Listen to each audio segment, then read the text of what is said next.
Hi friends, இன்றைக்கி நம்ம என்ன பார்க்க போகிறோன்னா சிம்பிளாகவும் அதே சமயம் டேஸ்ட்டாகவும் இருக்கக்கூடிய பட்டாணி சாதம் தான் எப்படி பண்ணுறதுன்னு பார்க்க போகிறோம். வாங்க வீடியோக்குள்ளே போகலாம். அதுக்கு ஒரு அடுப்பில் ஒரு கடாயை வச்சு அதில் கொஞ்சமாக எண்ணெய் விட்டுக்கலாம். இப்போ எண்ணெய் நல்லா காஞ்சதும் அதில் ஹோல் ஸ்பைசஸ் எல்லாம் சேர்த்து நல்லா வாசனை வர அளவுக்கு நல்லா வதக்கி விட்டுக்கலாம்.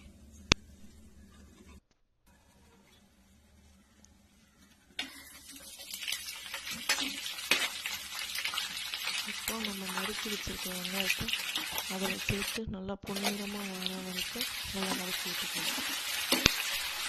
வெங்காயம் நல்லா பொன்னிறமாக வர வரைக்கும் வதங்கினாலும் இந்த சாதத்துக்கு ஒரு தனி ஃப்ளேவர் கொடுக்கும். ஸோ பொன்னிறமாக வர வரைக்கும் நல்லா வதக்கி விட்டுக்கோங்க.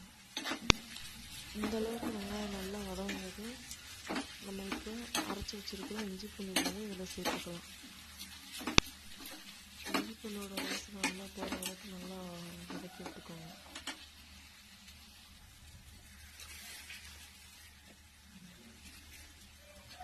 இப்போ நம்ம இதில் நம்ம எடுத்து வச்சுருக்கிற புதினா கொத்தமல்லியை சேர்த்து புதினா கொத்தமல்லியோட பச்சை வாசனை போகிற அளவுக்கு நல்லா கலந்து விட்டுக்கலாம்.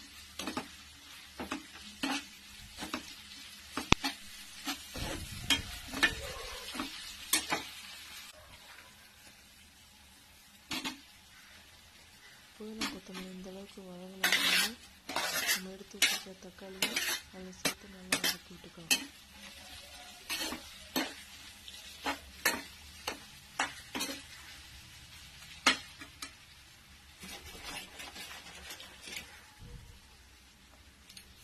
தக்காளி நல்லா வெந்து வர்றதுக்காக கொஞ்சமாக உப்பு சேர்த்துக்கலாம்.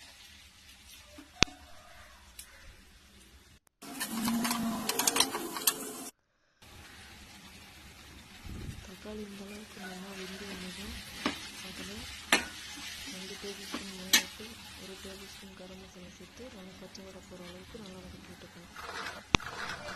இப்போ மசாலாவுக்கு பச்சை வாசனை போனதுக்கப்புறம் நம்ம எடுத்து வச்சுருக்க பட்டாணி சேர்த்து 2 நிமிஷம் நல்லா கலந்து விட்டுக்கணும்.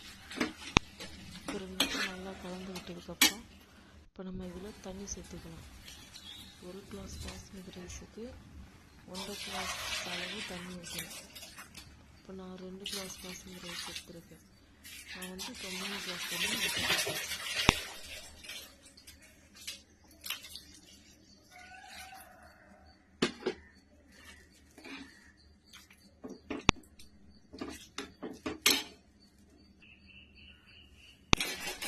நல்லா கலந்து விட்டுட்டு இந்த டைம்லேயும் உப்பு காரம் எல்லாம் கரெக்டாக இருக்கான்னு செக் பண்ணி போட்டுக்கோங்க. இப்போது எனக்கு கொஞ்சம் லைட்டாக உப்பு கம்மியாக இருந்த மாதிரி இருந்துச்சு, அதனால் நான் கொஞ்சமாக உப்பு போட்டுக்கிறேன். இப்போது லைட்டாக ஒரு கொதி வந்ததும் நம்ம அரை மணி நேரம் ஊற வச்சுருக்கிற பாஸ்மதி ரைஸை சேர்த்து நல்லா லைட்டாக கலந்து விட்டுக்கலாம்.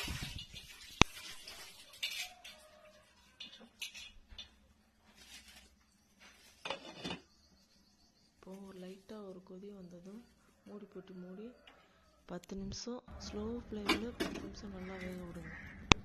இப்போ 10 நிமிஷம் கழிச்சு ஓப்பன் பண்ணி பார்த்தோம், சூப்பரான பட்டாணி சாதம் ரெடி ஆகிடும்.